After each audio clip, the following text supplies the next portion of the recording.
துவாவில் உள்ளடக்கி இருக்கிறது. மிக அற்புதமான துவா. உங்களில் யாருக்கு கடன் சுமை இருக்கிறதோ, அடைக்க முடியல, பேங்க்ல லோன் வாங்கி இருக்கிறீங்க, அல்லது உறவுக்காரங்கள்ட்ட காசு வாங்கியிருக்கிறீங்க, ரொம்ப கஷ்டத்தில் இருக்கிறீங்க, உங்களால் மௌத்துக்கு முன்னால இந்த கடனை நிறைவேற்ற முடியாது என்ற பயம் உங்களை நிலை கொள்ள செய்கிறது. அவ்வப்போது கவலை வருகிறது, நான் கடனாளாக மரணித்து விட்டால் என் மனைவி மக்கள் சிரமத்திற்குள்ளாகிவிடுவார்கள், யாரிடமாவது யாசகம் கேட்கும் நிலையில் என் மனைவியையும் என் குடும்பத்தையும் விட்டு செல்வேன் என்ற பயம் இருப்பவர்கள் அபூ உமாமாவுக்கு பெருமானார் கற்றுத்தந்த இந்த துவாவை யகீனோடு உறுதியோடு செய்து வாருங்கள். அல்லாஹ் நிச்சயம் ஒரு கடன் இல்லாமல் உங்களை உலகை விட்டு பிரியும் நசீபை தருவான். ஹஜ்ரத் அபூ உமாமா சொல்றாங்க, பெருமானார் சொல்லி தந்ததற்கு பிறகு இந்த துவாவை நான் வளமையாக செய்து கொண்டே வந்தேன். அல்லாஹ் எனது எல்லா கடன்களையும் நீக்கினான், எந்த கடனும் இல்லாத நிலையில் வந்துட்டேன்னு சொன்னான். அபூ உமாமா அறிவிக்கிறான், மேலான கண்ணியத்திற்குரியவர்களே, நமது வாழ்க்கை எப்படி இருக்க வேண்டும்?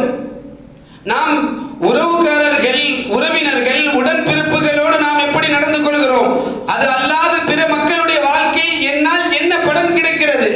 மனிதர்களில் மிக சிறந்தவர்கள், மக்களில் மிக உயர்ந்தவர்கள், நபி ஸல்லல்லாஹு அலைஹி வஸல்லம் சொன்னாங்க, அல்லாஹ்விடத்தில் மிக பிரியமானவர்கள், அஹப்புன் நாஸி இலல்லாஹ், அஹப்புன் நாஸி இலல்லாஹ், அல்லாஹ்விடத்தில் மிக விருப்பமான மனிதர்கள், அன்ஃபஉஹும் லின்னாஸ், மக்களுக்கு பிரயோஜனம் அளிப்பவர்கள்.